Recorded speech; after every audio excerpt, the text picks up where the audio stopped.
I now give the floor to Mr. James Swan.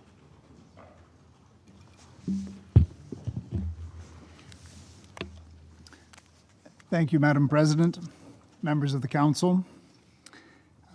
I'm pleased to address you for the first time since assuming my duties in June. I want to begin by affirming to you my full commitment to implementation of the mandate of the United Nations Assistance Mission in Somalia, approved by the Council in Resolution 2461, as well as other relevant Council resolutions.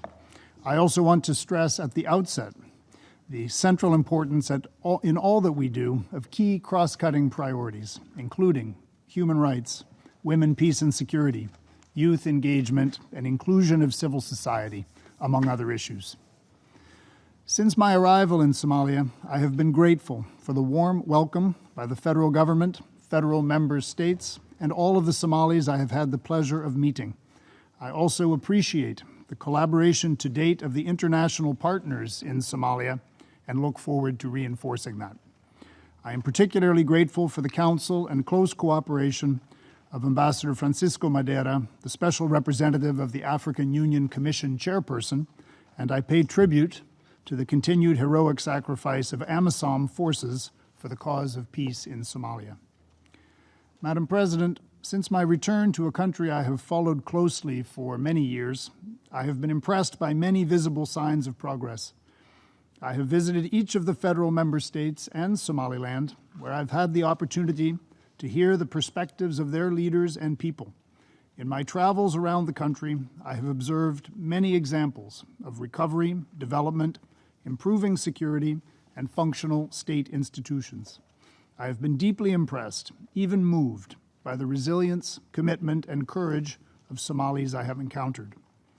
This progress is testimony to the ambitious but achievable peace-building and state-building agenda to which Somalia's leaders are committed.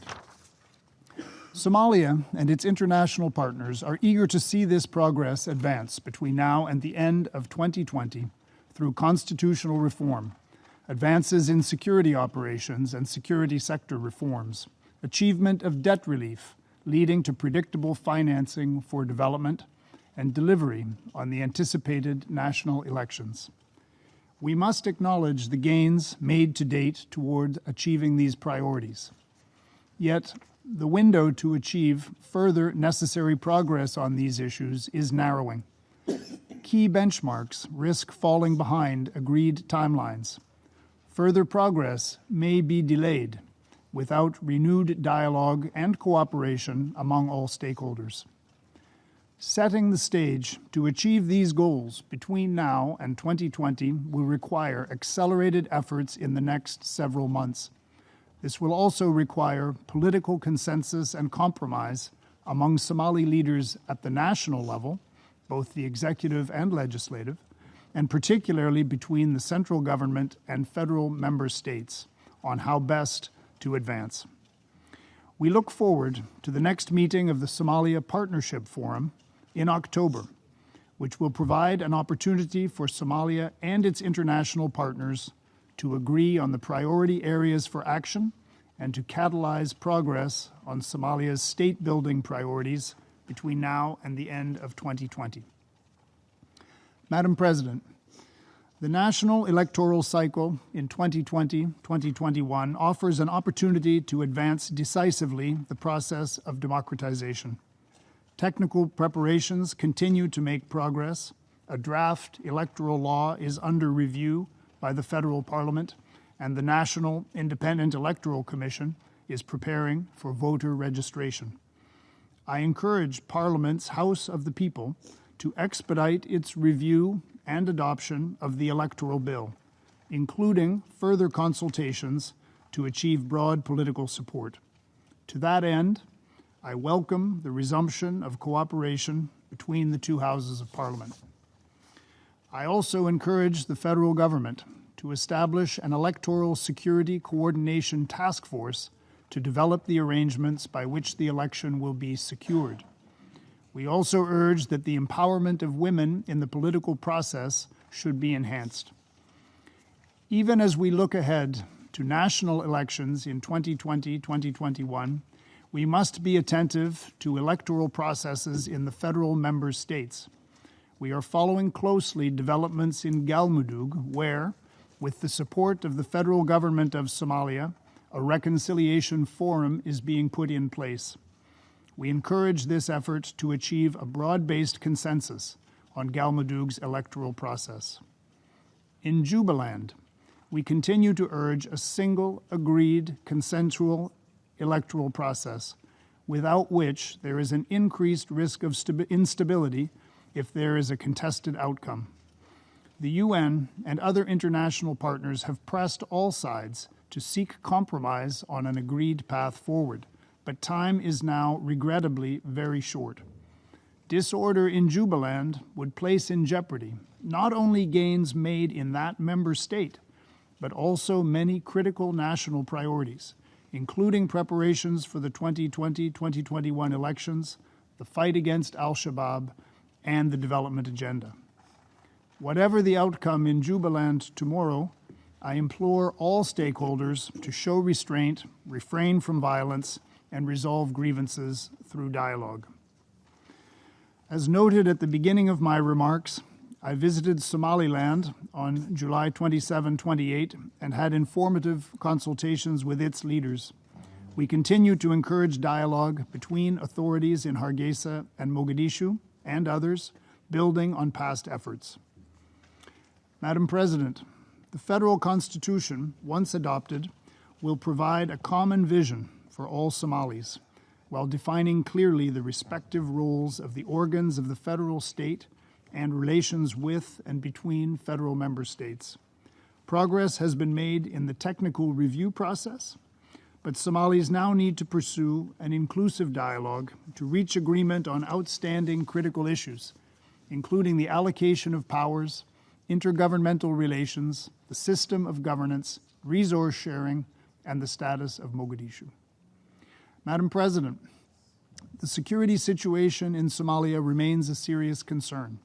The brutal al-Shabaab attack on the Benadir Regional Administration on July 24th served as a painful reminder of the threat that terrorism poses to progress.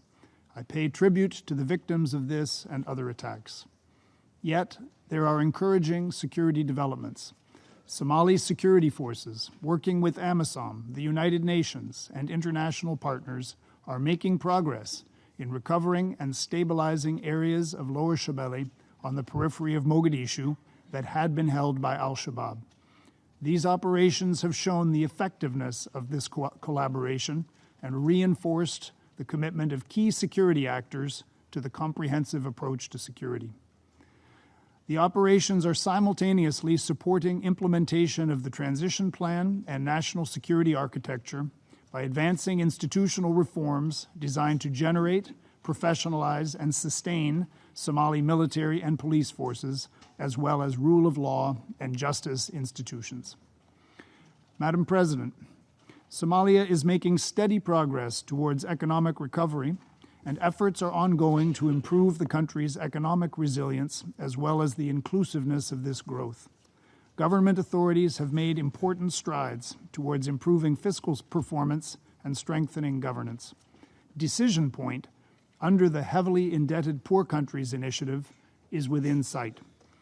The federal government of Somalia now needs to ensure that it achieves the remaining preconditions for reaching Decision Point in early 2020, which will require close collaboration with Parliament to pass necessary legislation and with federal member states on the fiscal federal framework. Meanwhile, the humanitarian crisis in Somalia remains among the most protracted in the world. Currently, 2.2 million Somalis are facing acute food insecurity, and 2.6 million are internally displaced, fleeing conflict and drought. The UN and Somali government together issued a drought impact response plan requesting $686 million US dollars, of which approximately $350 million US dollars has been secured. I call on member states to urgently resource this plan. At the same time, we must focus on legitimate Somali priorities for longer-term development, as reflected in the Recovery and Resilience Framework and preparations for the new National Development Program. Madam President, almost 8 months have passed since January 1, when the UN family was shaken by a mortar attack on our Mogadishu compound. Since that day, we have made substantial progress to enhance the safety and security of UN personnel. Staff security and staff welfare will remain a priority for me throughout my tenure. Allow me to express my appreciation to my deputy, Rezidon Zenenga, for his leadership in the challenging months before my arrival. I also thank the United Nations Support Office in Somalia for its steadfast assistance to UNSOM, the Somali National Army, and the UN family in Somalia. Madam President, building sustainable peace and stability in a country that has suffered the trauma and shocks that Somalia has experienced over many decades will take perseverance and patience. With the continued support of this Council and the wider community, international community, UNSOM remains committed to assisting Somalis on their journey towards a peaceful and prosperous future. Thank you. I thank Mr. Swan for his briefing.